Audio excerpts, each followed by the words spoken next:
intervene. You know what, Pat? Yeah, We'll be right. We'll be right with you because we're going to go to Mike Max, who is at Nicollet and 32nd right now. Maxie? Yeah, and it is breaking and breaking quick. You can see what's just happened here. This is the police force, and they are moving in, and they are moving in force. You can see this just happened. People have dispersed everywhere. We're at 32nd and Nicollet. The State Patrol we're seeing here, it looks like in general the State Patrol and the National Guard, and they are moving due north right towards what would be downtown Minneapolis. They won't get that far, but we're not far from the Wells Fargo building that is engulfed in flames. We're also seeing, we're told to get back here from the National Guard. They are armed. If you're wondering where the police force has been, here comes a Humvee complete with the National Guard, and I'm not sure if there's a strategy or a plan to this, and that they've got a number of people inside a certain perimeter, but they have showed up in force, and they are here, and they have decided to make quite a statement here. They are heading towards what, as I mentioned before, Wells Fargo was engulfed in flames, and there was looting going on, it looked like, at one of the ATM machines there. Not that was a catalyst for this, but it is a very impressive group of law enforcement agents that are moving down slowly towards Lake Street, and I don't know if they're looking for a confrontation or if they're just going to set up a perimeter here. Maxie, they may be heading, I think, probably to the 5th Precinct. That's up that way, where that Wells Fargo is. The post office there is on fire, and also there's a Stop and Shop gas station where there was looting. We have David Schuman's been there for a little while now, and it's just been continuously getting bigger and bigger. More fires. Mike, we'll let you go so you can keep we'll going go there. As far as we can until they tell us that there's a perimeter here. Yeah. So, and that we're not conflicting with what it is that they're trying to do in their mission. But they are slowly walking towards it.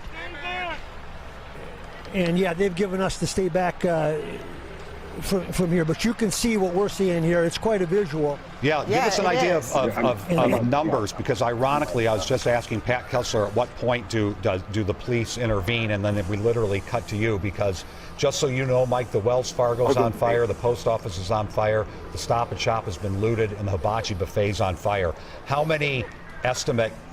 Give us an estimate of how many troops, cops, state troopers you saw. Yeah.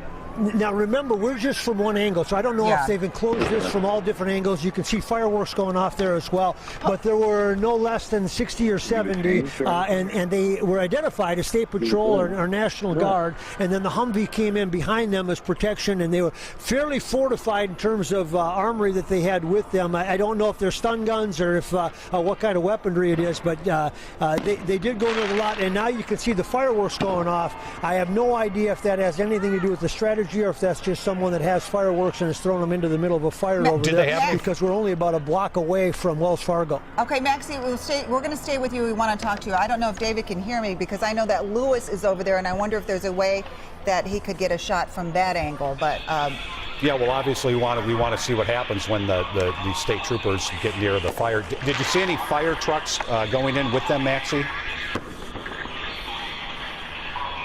I'm sorry, are you talking to me? Yeah, did you see fire trucks going in with them? Yeah, no fire trucks. And now we've got a loudspeaker, and they are issuing a warning that we're basically repeating what they're saying, that you're in violation, you must leave the scene. That is coming from the police force to the people, and I would assume that that's a first warning or something like that. The fireworks continue to go off, and I have no idea if there's any relevance to that or not. There's a small group. A lot of people dispersed when they saw the cops coming, and the word traveled very quickly that they were coming down 34th, and they were keeping tabs on them. A lot of people then dispersed, I think, to their cars and went home. A lot of those people were just observers, but you can hear in the background right now they're telling everybody to clear out, and I would assume that they're going to have a first warning, a second warning, and then I don't know if they're going to go in from there or not. Do you see the flames from where you're at, or the smoke?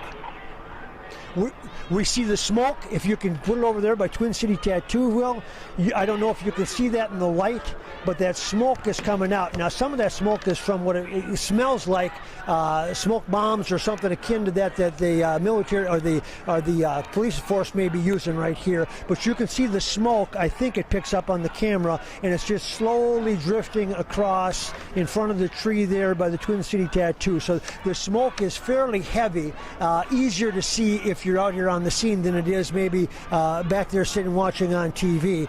But these troops are just slowly moving towards the precinct and towards the possible point of confrontation. But it's pretty obvious that they have a.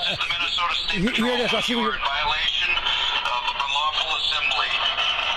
You are ordered to cease your unlawful behavior and disperse peaceably from the area immediately.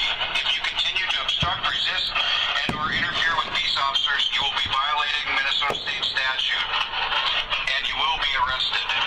So I don't know if you could pick that up, but that was the State Patrol We heard it loud and via clear. PA system giving a final, maybe perhaps final warning that says they're going to keep coming and they will arrest you and that you're in violation, continuing to ask people to disperse and go on their way.